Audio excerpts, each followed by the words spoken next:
our speaker has been a member of Toastmasters for less than 6 months, and he is here, as many of us are, to improve our speaking skills. He's required to speak on the job. Everybody give a hand to Art Kruger.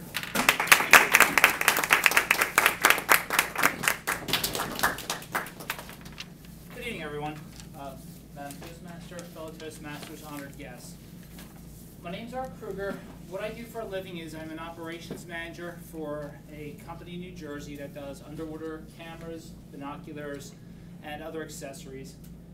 And one of my responsibilities is OSHA compliance, building maintenance, and disaster plans for my company.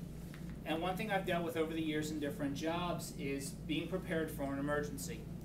And what I wanted to ask, just get a sense of everybody where they fit into this.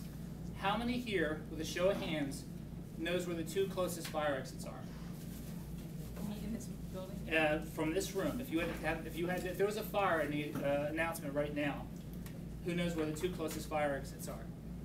How many people here know where the closest fire extinguisher is? And everyone's looking. And by the way, just so everybody knows, this room is actually an OSHA violation because the fire extinguisher is not labeled with a sign above it and it's obscured by something else. So if there was a fire, they're actually at risk because they've buried it behind the toaster, which I guess is good because the toaster is usually what catches fire. I put out a handout, well, 3 handouts actually, and I apologize. One of them, I don't know what happened at work. I guess I didn't make enough copies. What they are is a checklist called Pack a Go Bag, and I'll go into detail what a Go Bag is. The second one is a little more detail about a Go Bag and emergency kits, and the one that I'm sorry I didn't print enough of is how to keep food safe during an emergency. By the way, this presentation I've done before. It usually runs about 45 minutes with a PowerPoint presentation, which I don't have. So last night, with my wife's patience, I wrote a couple things on some paper I swiped from work and realized it really wasn't large enough. So for people in the back who can't see it, I apologize. I'm pretty much just going to use it for a visual aid. What I'd like to know right away is, do you have a plan if there was an emergency? And we talk about a plan. Plans start in a small, narrow field in a circle and spiral outward. A personal emergency could be something as simple as your mom calls. She had a little accident. She's okay, God forbid. She's in the hospital.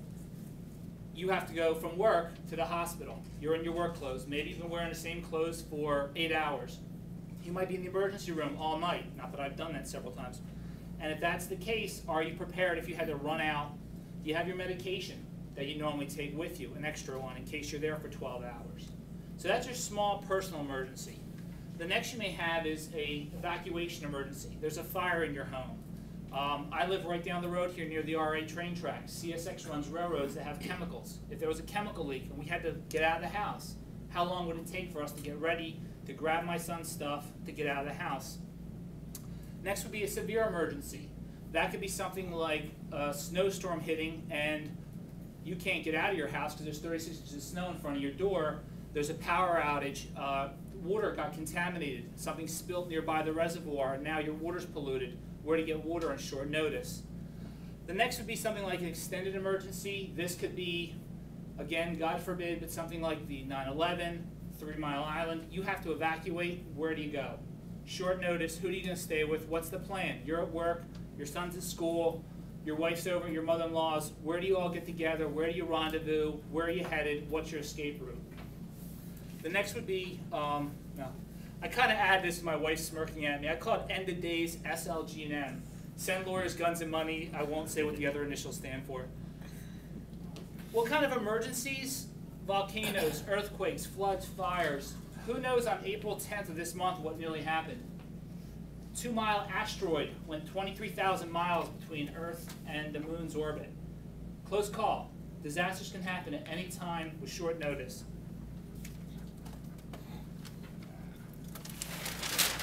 One way you can kind of get yourself prepared for a disaster is by packing something called a go bag. A go bag is just a standard duffel bag, and in it what you can pack, and I won't go down each one individually because I gave a list out, but it's basic necessities to get by on a short notice that's with you at all times. It could be in the trunk of your car, it could be in your bedroom closet, it could be in the closet closest to the front door if you have to get out of the house quickly. It's got sweatsuit, spare track shoes, change of underwear, first aid kit, some extra pills that if you're on a medication that you have to take, going down to a phone card. What if your cell phone battery dies and you've got to call somebody? Prepaid phone card. Emergency cash. If there's no power, Mac machines don't necessarily work. Coins, phone booths, tolls. A dust mask. If there was some sort of spill or dust contaminant, you know, how do you keep respiratory safe? A whistle, batteries, and again, I have everything listed on that sheet. One thing I would recommend doing is going out, if you don't already have one, if you're computer savvy, and pick up a flash card. And all a flash card is, it's a small stick that holds memory. This one's 2 gigs. What you can do is get all your basic emergency information, your insurance cards, your credit cards, the emergency phone numbers to call to report stolen or lost credit cards, your health information. Get it all, scan it, save it on a flash drive. You can encrypt these. You can, if anyone knows what a zip file is, very cheap, inexpensive encryption so it doesn't fall in the wrong hands and someone has all your information, because there is the risk of identity theft. Keep all your really important stuff in here. Keep it in your go bag. All of a sudden now, you're at the hospital, the doctors want to know, okay, what medication does your son take? What are his allergies? I don't remember, but there's a computer somewhere that's got a USB drive, and I have it all right here. In the worst case, you have to get out of the city. You're driving up to the Poconos, and you need to call Aunt Bess in Florida to let her know you're all okay, but no one grabbed the phone book that was in the living room in the drawer. It's okay. All the phone numbers are saved in a Word document I've got on my flash drive, so worst comes to worst, I've got everything for emergencies. Again, there's a list in there of all the other things you can do, your bank information, and then there's other things you should keep in your car at home, depending on what the risks are in your neighborhood for emergencies. Around here, we don't have so many tornadoes and earthquakes, but if you live near a large body of water, you should have some flood emergency gear in the house. You may need to survive on your own. Know the types of emergencies in your area. Have a plan to evacuate and a place to rendezvous. If your kids are at work, kids are at school. Really important. Who here has children in school? Okay, do you know your kids' schedule during the day and what part of the building they're in? No. If you have kids in school or your wife works in a large area, know their location. If there's a tragedy or an emergency and you have to go to that building, you don't want to be running around the entire building looking for them. If you know where they're at that part of the day, you know which exit they're closest to. In conclusion, and again, I'm sorry I'm rushing, don't panic.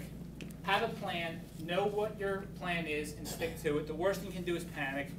Have a go bag. One thing I put in here, when you go shopping, spend $5 every shopping trip and start buying 1 or 2 items for your emergency kit at home. You'll be surprised how quickly that can add up. Bottles of water, some emergency food, emergency equipment, and drill with your family and friends and have a, again, practice. Thank you all.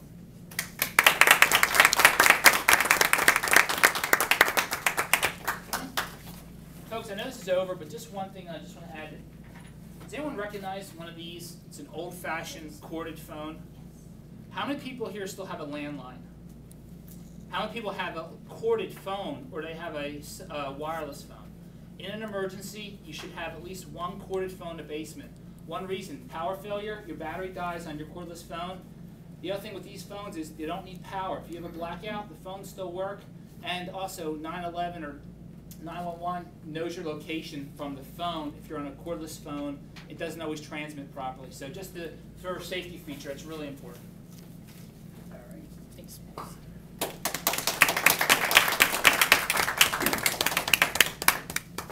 Mark, thank you very much for that very pertinent information. If any of you have an evaluation from Art or Stephanie, you can take some time now to pass it over. And fortunately now we know where the fire extinguisher is, and